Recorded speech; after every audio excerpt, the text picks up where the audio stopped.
Well, I get we can start because we have a lot of ground to cover anyways. I just want to welcome everyone for showing up. This is one of the series of lectures this year I called Road to Mastery.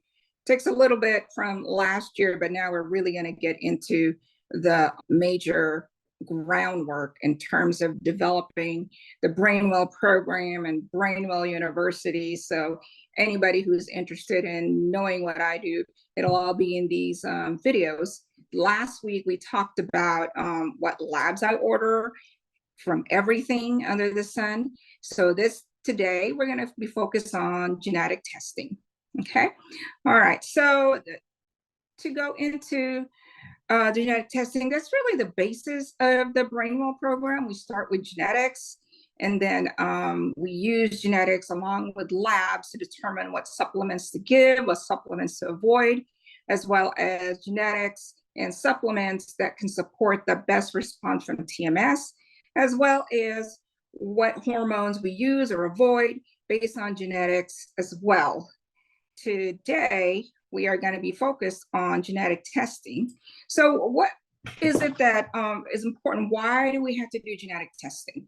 Well, basically, the first problem that we normally have after a patient has gone through so many medication failures, regardless of that, you still have 55% failure with treatment-resistant depression. Anxiety is 50% resistance. ADHD has 25% resistance. OCD has 50% resistance. And in bipolar disorder, the hardest thing to treat is depression. 2/3 don't respond to first line of treatment. To define actually what is genetic testing, is the word really is pharmacogenomics, PGX for short. It's a combination of pharmacology and genomics, so it explores how genetics may influence the response to a drug.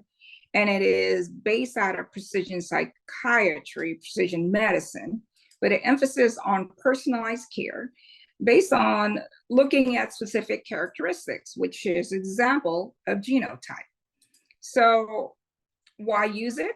Because it will give us evidence and insight into how a patient will respond to a medicine, because every patient has a variability. And we know there is no perfect drug, regardless of even we use genetic testing. So we have to start first the symptoms, gather the symptoms from the patient, gather the history of medication, trials, treatments with the patient, as well as listen and ask for family history.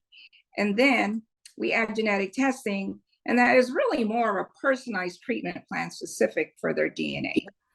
There's lots of evidence for it, but I'm going to skip through that for the sake of time because I really would like to talk more about the genes. So in genetic testing, it's divided into two. One is pharmacokinetics, which is what the drug does to the body, how the drug moves within the body. And as you can see, these are all the pharmacokinetic genes here, the CYP genes and the UGT genes. If I have to decide to put a patient on medications, I want to know what these are, because I need to know how much to give, how little to give, how maybe I need to do higher levels of dosages of medications, as well as I need to know what is the drug-drug interaction between the medicine I'm prescribing and whatever they're taking. But in terms of how I use genetic testing, I really focus on pharmacodynamics. And these are the pharmacodynamic genes here on the right-hand side, and they look like a lot. And hopefully we'll get through all of them. But really the focus here today is really learning about pharmacodynamics. What affects the drugs and their mechanism of action? In other words, what the body does to the drug. So the emphasis is on neurotransmitter receptor relationship, the neurotransmitter interacting with receptors and transporters, which remember those words because they're very important when you want to learn about the genetics of serotonin and what medications we give to treat depression.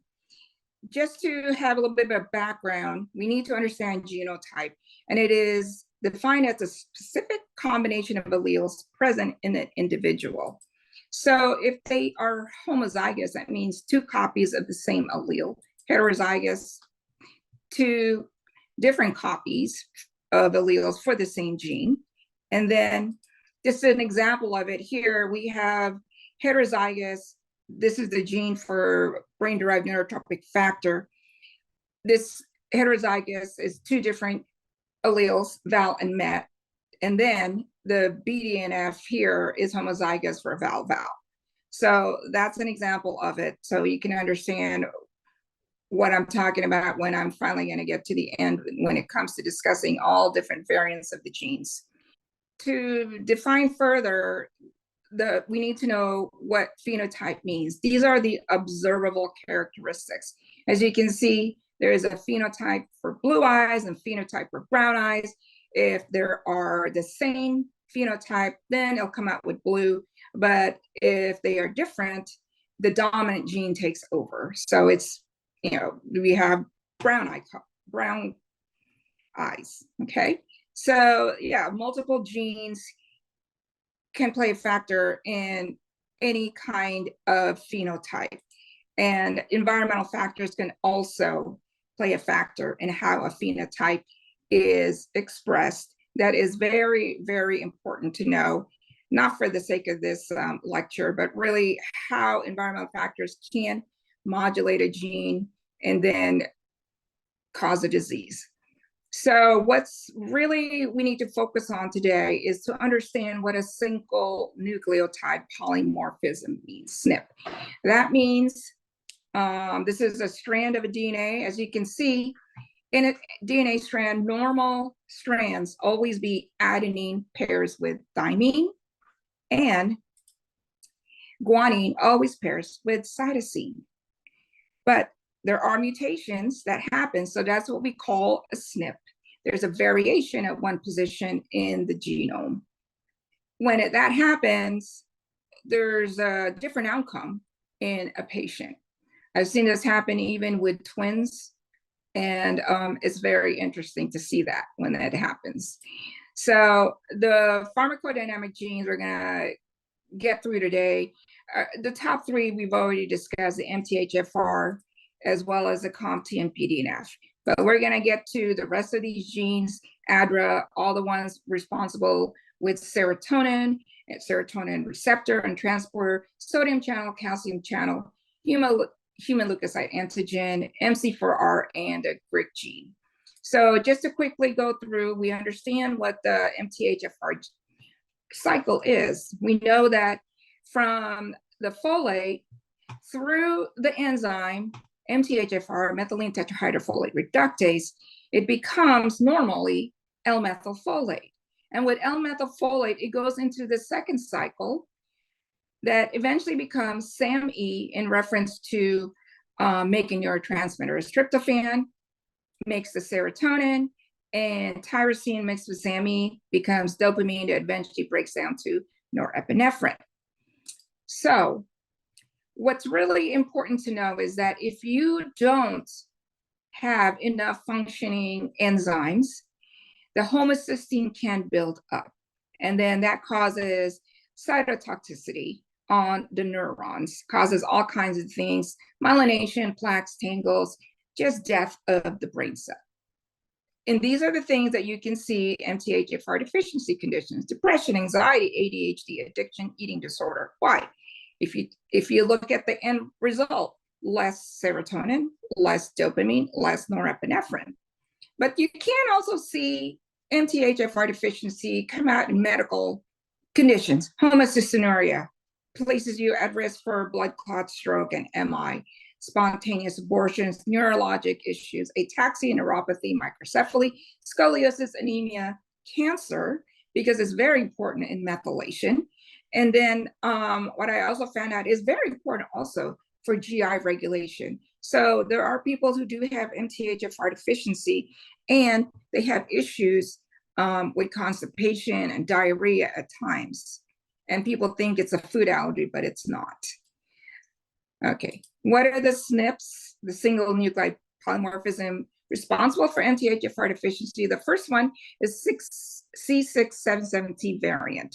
So this variant, it talks about cytosine, the replacement of cytosine by thymine instead of guanine.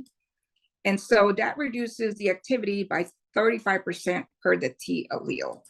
And then the second SNP is through the gene A1298C. This is replacement of adenine with cytosine instead of thymine. And then that reduces the activity by 20% per the C allele.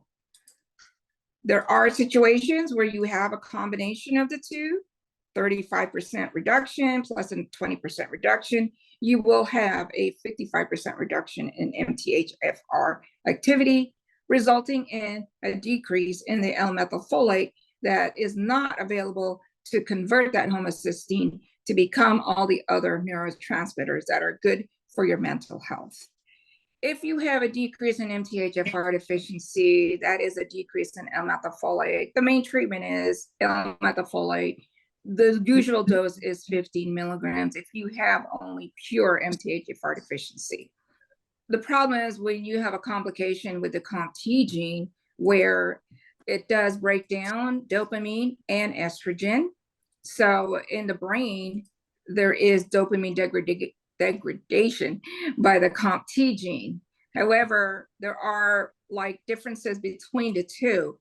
When you have AA/MET/MET, so adenine, slow metabolism of dopamine and estrogen.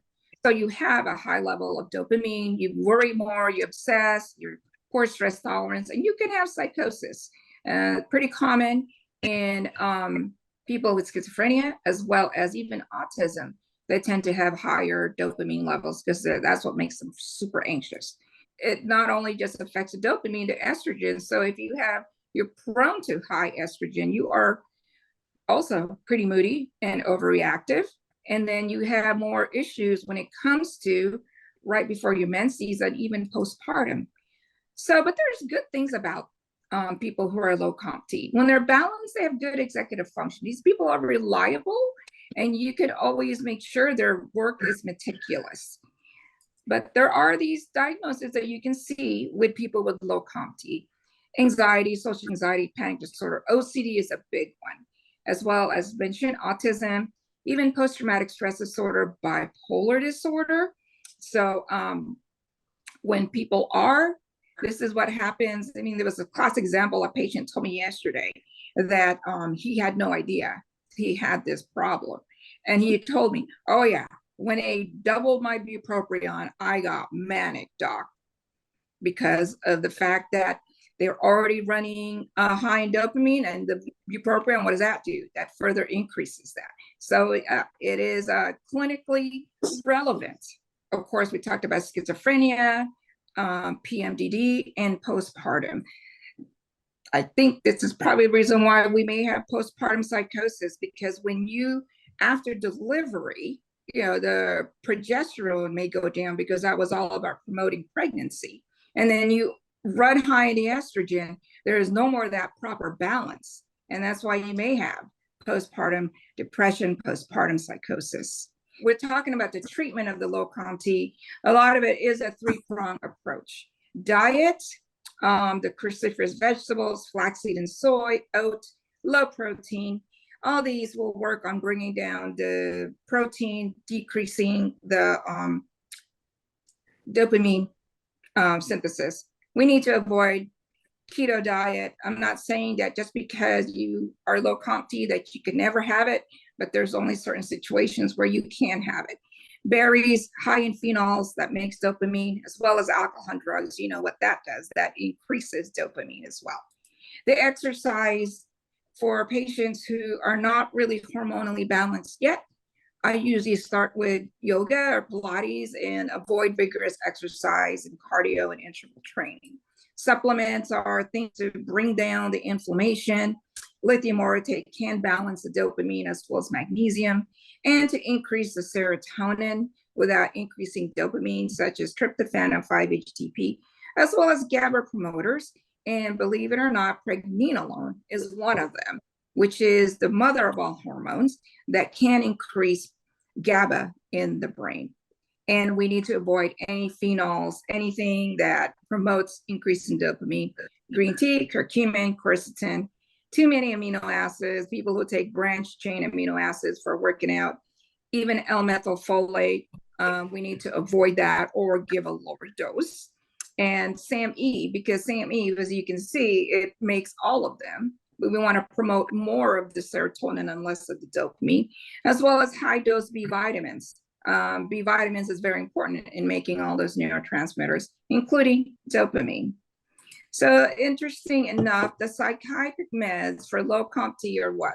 Basically dopamine blockers, including antipsychotics, beta blockers, alpha agonists, GABA promoters to increase the GABA, benzodiazepines, B-SPAR, seizure medicines that also increase GABA, and SSRIs.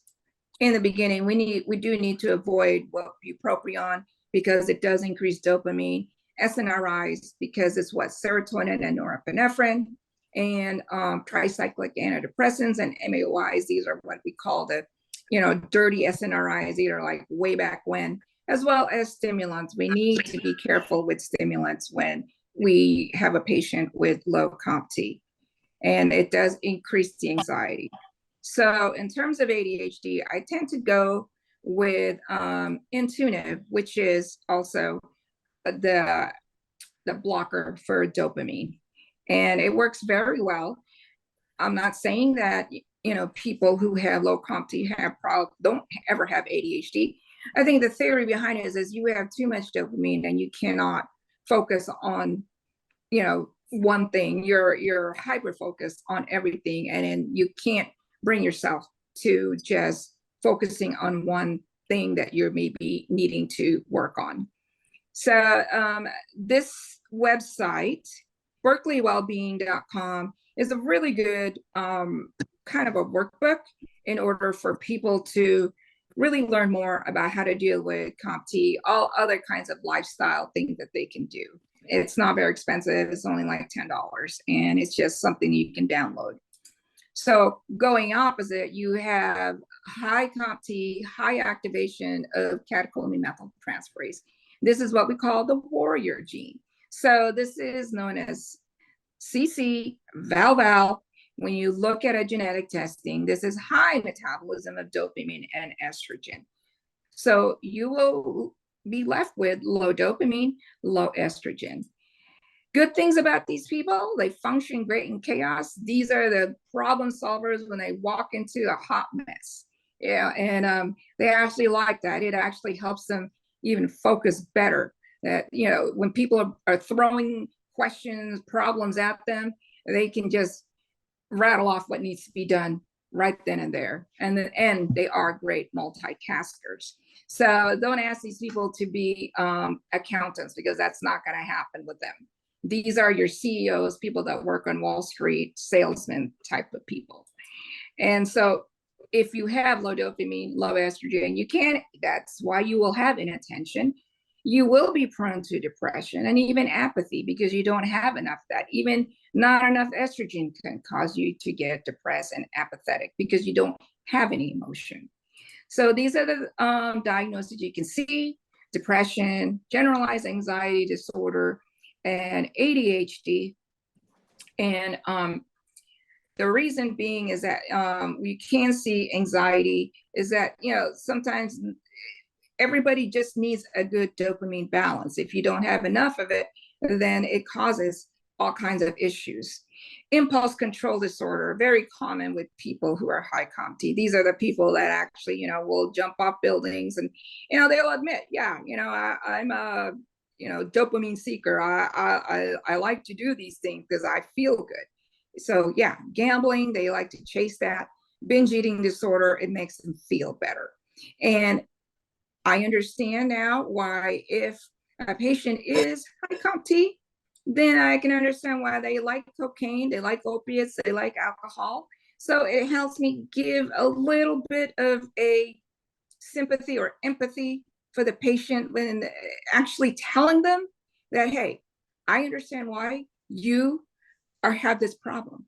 But the good news is I can tell them, hey, there's a different way to treat this problem, a more natural way, I've been using a combination of different supplements, and I've been able to get people off their Adderall, which is really, really hopeful for people who don't want to have to take those things.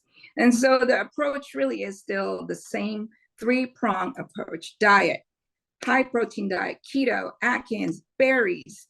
So anything that is high in protein, high in phenol. And exercise. These are the people you tell them to run the marathon, do cardio, interval training, body confusion that creates more dopamine that way. And the supplements is totally opposite from low COMT. You want them to take the phenols, the tyrosine, green tea, curcumin, quercetin, amino acids that make protein, and rhodiola. It is an ingredient in one of the supplements that I really like to promote. This will counteract the hyperactivity of the COMT enzyme. Okay, so what are the psychiatric meds? Anything to increase the dopamine. My favorite is the bupropion, but of course the SNRIs, because it also acts on norepinephrine. The older medications, TCAs and MAOIs, all act on serotonin and norepinephrine, as well as stimulants. These are the people you try not to give them dopamine blockers, because what? It'll just make them worse. It'll make them more depressed. Beta blockers, alpha agonists, all those things will just slow down the effects of the dopamine. Now we understand these two things. So now we can correlate that with MTHFR deficiency and COMT activity abnormalities. If you have MTHFR deficiency with low COMT, that is one of the hardest things to treat. So I usually preface patients and say, you know, if you want to try some L-methylfolate, try half a dose. But if it makes you anxious, which I have heard patients say, you know, it's because still the L-methylfolate makes the dopamine. So at that point, I try to cut away. If you remember the cycle, I add 5-HTP instead, because that makes serotonin without increasing dopamine. And this also now then would be appropriate to add the SSRI, because now you have you're giving your body and brain the ability to make the serotonin. So now it works better. But there's another issue. If you have MTHFR deficiency with high COMT, this is what I call the double whammy gene.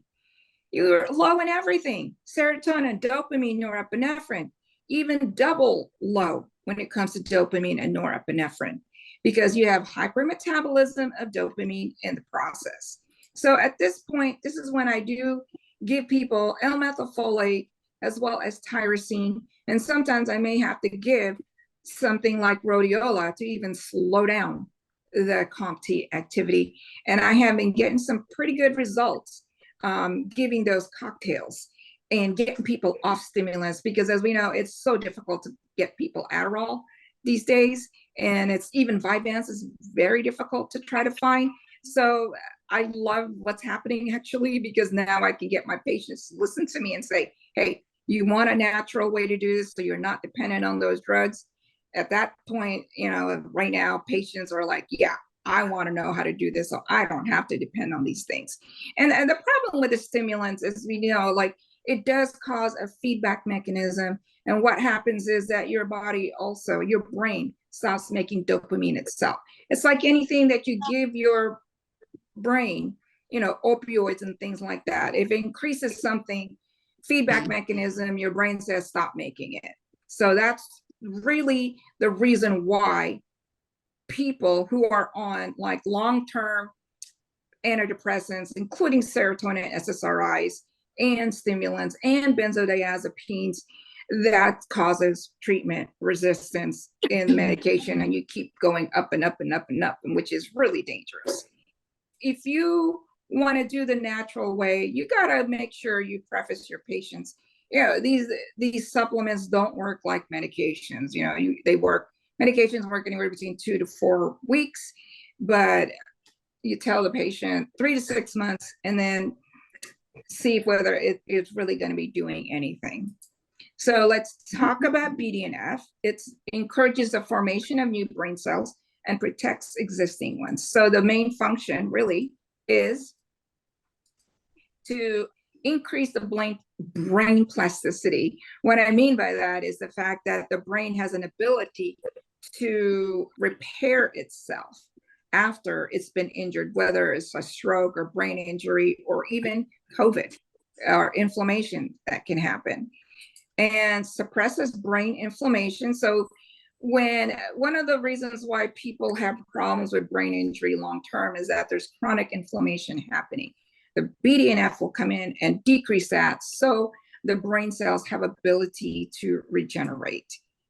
And it acts as a natural antidepressant. It offsets the negative effects of stress on the brain. And it protects the brain from neurodegeneration. So when it comes to genetics, we look at the BDNF gene. This is the time when homozygous is good. So people who have VALVAL have normal activity, so they secrete normal levels of BDNF. People who are heterozygous, that's usually something supposed to be good, but it's not in these cases. So they have a decreased ability to secrete BDNF in the brain. So MET carriers will have low BDNF levels in the brain. And I think this is one of the reasons why people who have brain injury and they have this mutation, they don't recover. They're still complaining of brain fog decades later because they don't have the ability to make enough BDNF normally compared to others who are homozygous. The symptoms of low BDNF, yes, depression, mood instability, and anxiety, cognitive impairment, and inattention. I want to focus on mood instability. So this is, in my theory, a lot of people who are diagnosed with bipolar disorder, and they always say, you know, doc, nothing works for me but lithium. I think maybe this is the problem. But the good news is you don't have to give such high dosages of lithium. Actually, some patients do well in stabilizing their mood with just lithium orotate. I've seen it happen in my patients, especially in the kids, because they are medication naive, so they respond to the supplements better. We're talking about memory loss. You know, these things are happening with people who have the brain injury that is not addressed right away. So some of the treatments, we can talk about lithium that increases BDNF and Alzheimer's. Intermittent fasting shows to increase BDNF, as well as interval training, and TMS. TMS will increase BDNF. That's why it's very good to use that in patients who've had brain injury. ADRA gene is it's responsible for the alpha-2A adrenergic receptor. This is found in the prefrontal cortex. So it is responsible for how we respond to norepinephrine. And really, what is norepinephrine? Equivalent to it in the market is methylphenidate, Ritalin, Concerta. Those are the medications. The ADRA receptor is responsible for working memory and executive functioning.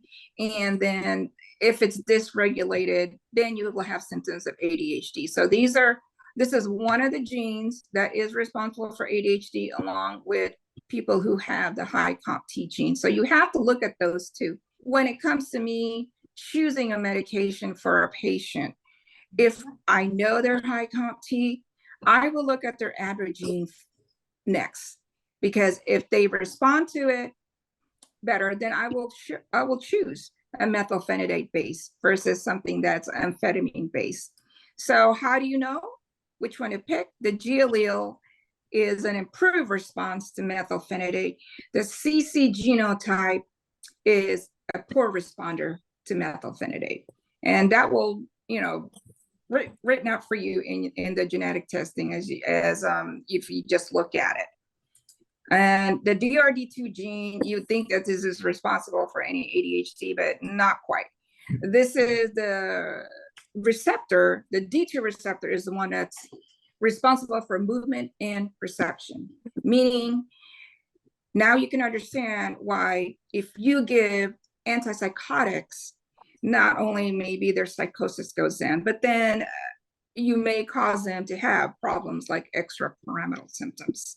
And that's the reason why. It's responsible for movement as well as perception and the psychosis. And if you have the deletion variant, you have reduced gene expression of this receptor. So why is that significant? These are the people that are poor responders to antipsychotics. So higher dosages, you have to give them higher dosages, and they will have a higher risk of weight gain. And there are sometimes the other genes can be protective, and we'll talk about that later. But so in general, we know antipsychotics, atypical, the secondary ones, cause weight gain. So if you give higher dosages, you're going to have a propensity for weight gain. So in this situation, if they just have bipolar disorder, then you're better off giving them a mood stabilizer, anti-seizure medicine like Depakote, Trileptal, carbamazepine, lamotrigine. Those are the better choices because you will put them at a risk for weight gain if they have this abnormal DRD2 receptor. Interesting to note that if among Asians, they have an increased risk for opioid dependence.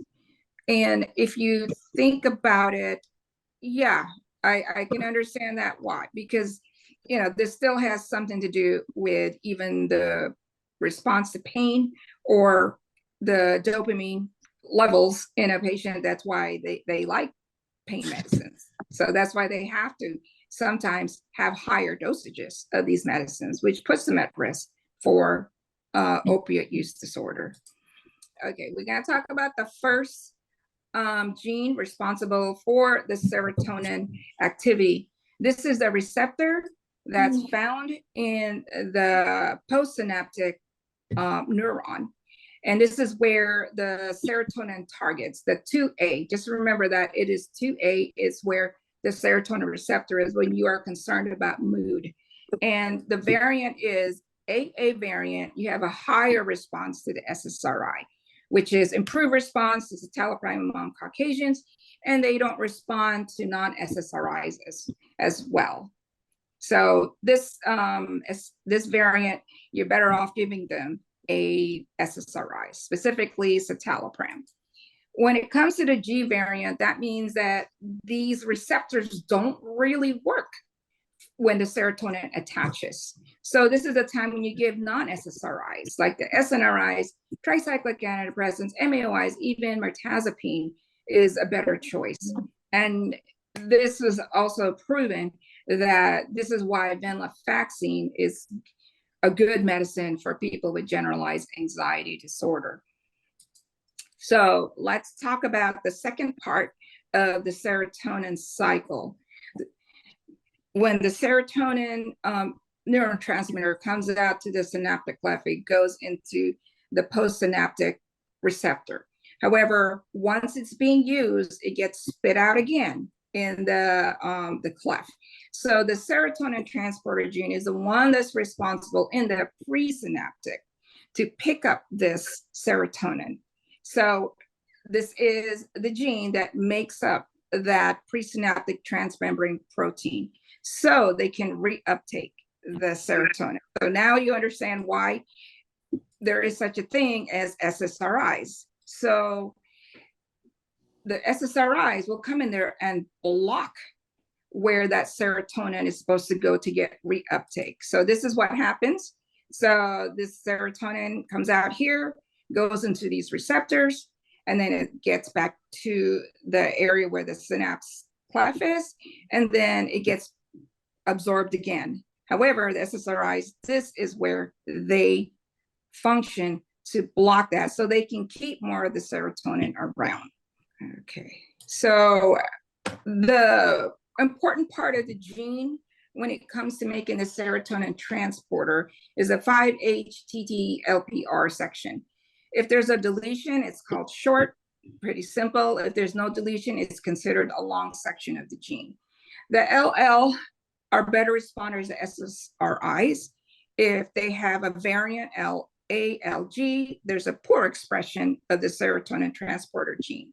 So when it comes to these things, then you have to understand that this is the reason why people don't respond to SSRIs, because if there's a mutation in it, such as the S or LG variation, they either are a poor or slow responder with an increased risk of side effects to SSRIs. So this is now giving you the understanding why people have a higher risk of side effects with SSRIs. But there are certain genes when it comes to the variant of the serotonin transporter protein. They absolutely don't respond to SSRIs, and they have an increased side effects, particularly with the GI. That's why they can't tolerate it. And I'm sure that's not uncommon for a lot of people that tell you like, oh yeah, doc, I don't like that Lexapro. I don't like that citalopram because it made me have diarrhea. And this is the reason why, because these variations, the short, the short, long, and the LG, they will not respond to SSRIs. So you can just forget about it when you see that in a genetic test. It's not over yet because there are several serotonin receptors, but for the sake of this lecture, I'm just going to focus on two. So we know about the first one, the 2A, but then there's the 2C. The 2C is responsible for appetite regulation. So if you can see, if a stomach is being filled with food, it goes to the brain in the hypothalamus and starts to work on these 5-HT2C receptors. That tells you you are full and you don't need to eat anymore. So what happens is if you inhibit these receptors, you're blocking your ability to tell you yourself that you're full. So you're going to have a propensity for weight gain. And this is one of the reasons why second generation antipsychotics, atypical antipsychotics, the other word for it, blocks this receptor. And then we're going to find out which ones are more prone, because there are people that have good genes, and no matter how much second generation antipsychotics or atypicals you give them, they're not going to gain weight. So the TT allele, if you have this allele in your 2C receptor, you are actually protective against weight gain to these second generation antipsychotics or atypical antipsychotics. I think it has something to do with just the way the receptor is. These antipsychotics can't bind to it the way that if they had a normal allele. And so the one that's very prone to weight gain when you give an atypical antipsychotic, it is the genetic variant CC allele. This makes them poorly respond to leptin. Leptin is the molecule that actually works on the brain to tell your brain to stop eating. So the easiest way to remember is leptin is for weight loss. So if you have good leptin, if you don't have any mutated leptin, your leptin works right, then you don't have a propensity for weight gain.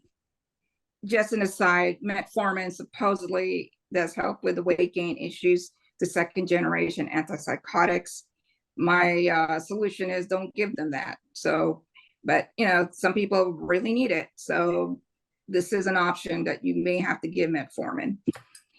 Segueing into the MC4R gene, this is also related to appetite. Actually, this MC4R receptor is also in the hypothalamus, and that is responsible for also controlling your appetite, food intake, as well as satiety, body weight, and your metabolism.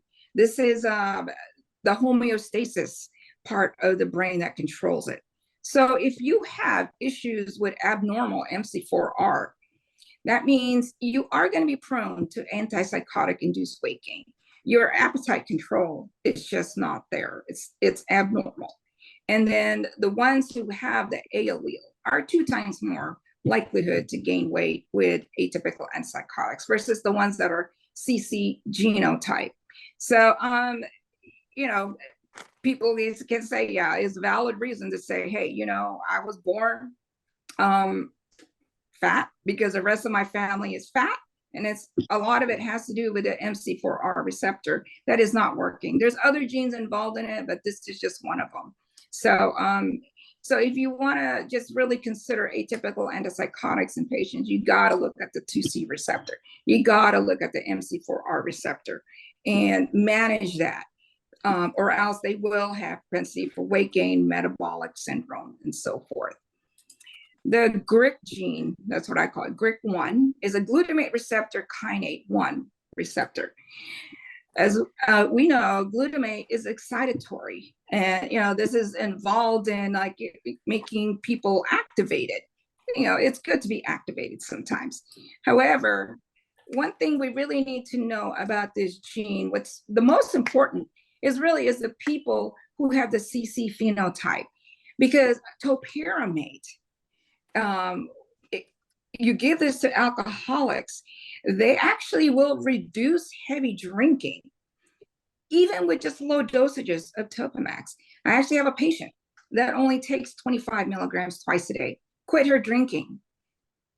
The other thing that the low dose Topamax did in this study, not only it reduced alcohol cravings, it reduced depression and anxiety, as well as reducing early alcohol withdrawal. I want to focus here on the second one, because I always like to give examples of this in the clinical setting. My patient, she quit drinking, she was feeling good. So I figured, okay, you don't need your Topamax anymore. Well, a month, not even a month, probably a couple of weeks later, once she decided to get off the Topamax, because like she also was the one who brought it up, I said, okay, well, you've been sober, so let's go ahead and stop it. The minute she stopped it, she started getting depressed and she started drinking. So it's not only just to decrease the cravings, something in the topiramate in the CC phenotype will also treat their depression. That's why Topamax is a decent mood stabilizer for some people, especially if they have the CC genotype. You don't always have to use it with people with alcohol use disorder. You can use the data saying, hey, this will help your depression. All right, so the next one is the sodium gene, and then ANCA3. This is also involved in excitatory signaling. Abnormal signaling leads to mood instability or lability. So what is the clinical impact with that? Mood stabilizers that modulate sodium channel signaling are effective in treating bipolar disorder. So this is the rationale for why you want to give maybe a Depakote, valproic acid, a carbamazepine, and lamotrigine, because they all act on that. Okay, so yeah, we talk about bipolar disorder and anxiety disorder because not only is it good for mood stabilizing, it does also still promote GABA at the end of it all.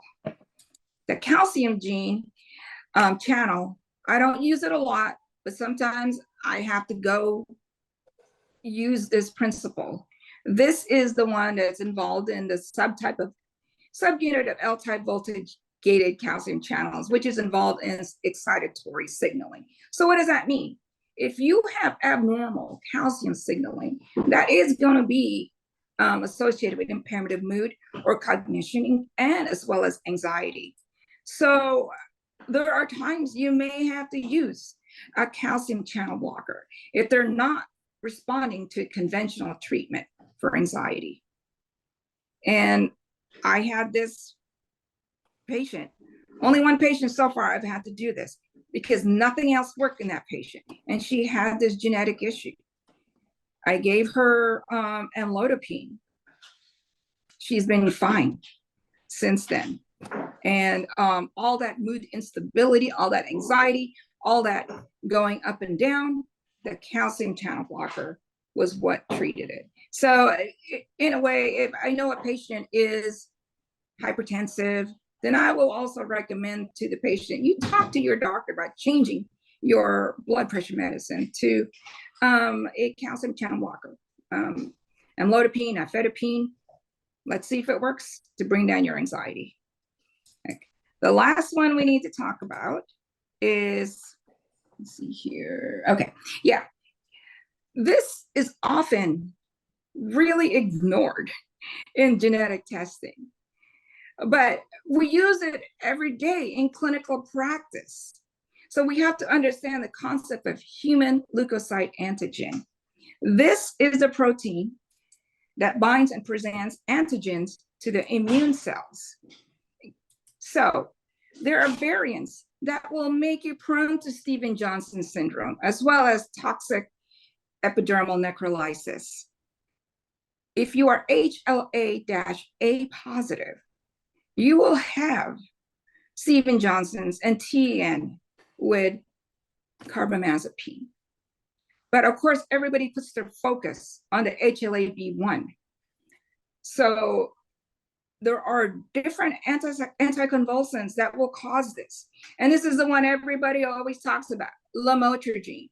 But as you can see, my professor was always putting it into me. You realize the Stevens-Johnson syndrome can happen with other seizure medicines. So it's not just Lamictal or lamotrigine that we have to worry about.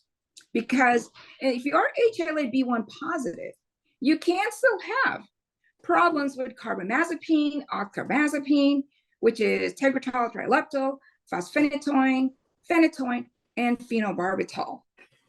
So if I see this in a genetic test, I never gloss over it, because I will put that as an allergy for the patient, because you don't want to be in a situation where like you had genetic testing on someone and you didn't even look at that, and then the patient goes inpatient and they get carbamazepine, they get lamotrigine, or they get a seizure medicine because they're going into seizures, or phenobarbital, and all this time, oh, they were positive. So that could be a big liability for anyone who runs genetic testing. So better be looking for this. If they are positive, it's very rare. I found it only in about 5% of my patients. But when it does, I tell them, these are your allergies moving forward. Don't ever take these medicines. Not that they needed it, because they had other issues going on. But it's very important. You better be checking this in Asian patients if you're going to give them lamotrigine. Why? Because you have 2 times more likelihood to develop Stevens-Johnson syndrome with lamotrigine. And I think that's the reason why, if you don't know their genetics, that's why you do it slowly, because the immunologic response, it kind of like gets used to it and acclimates to it. But I think we've moved on from just guessing, giving titration slowly, because I have actually patients that if I know this, that they're negative, then I am not afraid to start increasing their lamotrigine a little bit quicker, because they're suffering, because they don't have this issue. So I think the last thing that I do want to bring out, because like we are like almost out of time here, the genetic companies I use, of course, I prefer, the gold one, which is Genomine. It tests for all of those genes, including MTHFR, BDNF, and COMT, which is really a lot of the reasons wrong with people when they have mental health issues. And Pure Genomics, if they had a Ancestry or 23andMe, you can actually take that raw data and upload it to Pure Genomics. It is free. It has all of those genes and more, especially when it comes to like nutrition and things like that. Like I have patients that no matter how high I give them of their vitamin D, it's still low, because there are people that still just genetically require higher dosages of vitamin D. And you can find that out in this test. It's very hard to read though.